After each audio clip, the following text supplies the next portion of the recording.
Hi everyone, welcome to today's episode of the String Spark podcast. Today I would like to present a little bit of advice that I have for a lot of our new musicians. And this can include just maybe if you're a third grader who's starting out on a new instrument in school, or maybe you're an adult that just wants to pick up a new hobby. Or maybe you're just a high school musician that already knows how to play a few instruments but wants to just learn another one for fun. So this video will help give any advice for people that want to learn a new instrument. And this can apply for a lot of other skills as well, not just playing music. So obviously, the first piece of advice that I have is practice every day, because practice makes a lot of progress. I would suggest not burning yourself out. Play for 15 to 30 minutes at a time and take a few short breaks in between, just so your brain is able to still function by the end of your practice session. And again, never wait until the last minute to practice for a long period of time. It's always good to have a little bit of a schedule before you go for example, if it's before concert season, it's always good to have at least a little bit of practice. The next piece of advice is definitely ask for feedback from more experienced players, and just in general, don't be afraid to ask for help. Because that's what a lot of these more experienced musicians are here for, such as like a band director or an orchestra conductor. They're all here to help you. So it's always good to ask, again, for more advanced players for advice. And I suggest you play for them so that they can give you any things you did well and what you should continue to do, or something that maybe you didn't do so well and maybe continue to improve on. And that kind of leads into being able to take constructive criticism. It shows that you're trying to improve yourself by taking on hard concepts.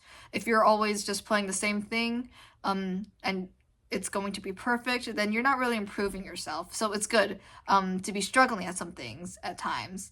And my band director always says that when you're practicing, if it sounds good, then you're doing it wrong. Basically, if something that you're practicing sounds good, you should move on to the next thing that you're not so confident on. And that's how you eventually get better and better at the piece you're playing and just technique on your instrument in general. So yeah, again, taking constructive criticism is really important, and basically every musician has gone through that process. Another thing to do is record yourself. Being able to hear yourself while you're playing outside of when you're actually playing can help you identify anything that you really need to work on.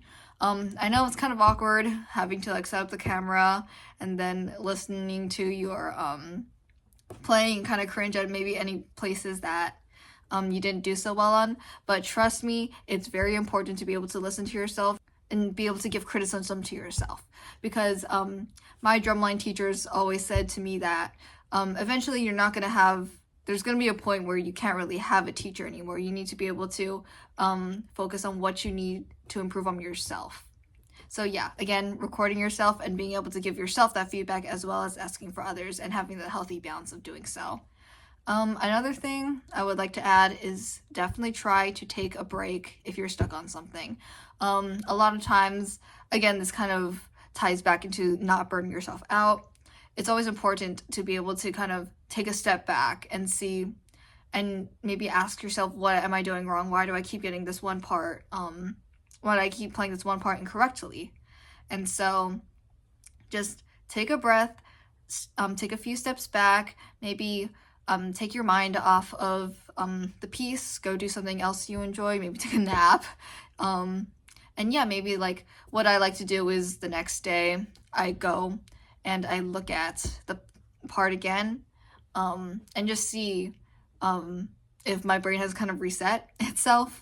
I'm able to like play the part, like not perfectly obviously, but I'm able to kind of comprehend it more, especially since I've had that rest and I've had that kind of relaxation period for my brain to recharge itself. I really feel that helps work things out with myself. So yeah, if I'm just practicing for like a really long time and I'm just trying to get this one part done and I just can't do it, maybe just take a small break. It doesn't have to be a full day like sometimes I do. Just let your brain kind of reset and recharge, and then go back to it and see what else you can improve on. And kind of one last thing that I want to add is don't compare yourself to others. I get it, you see a lot of other people that play the same instruments as you, and at least for me, I definitely see it online, with like if I'm just like scrolling through Instagram or whatever, and I see someone, someone else playing some really advanced piece, and I know it would take me forever to learn something even close to that. So it kind of like puts me in a sad feeling where it's like, oh, I'll never be able to be like them. Oh, I'm never gonna be as good as them, no matter how much I practice.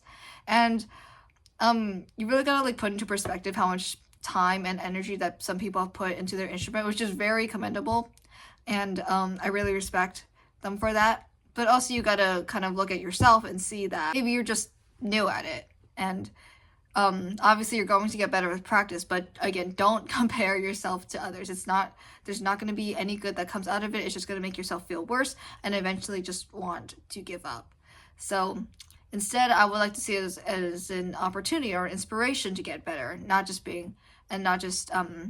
taking it in, like the videos that you see online or other people close to you that maybe are just better at something than you, and just taking that in, and again, taking that as inspiration instead of a setback. So yeah, that's some advice that I have for some newer musicians, and people that just want to play music and learn new things. So I hope this advice helps you guys. See you in the next episode.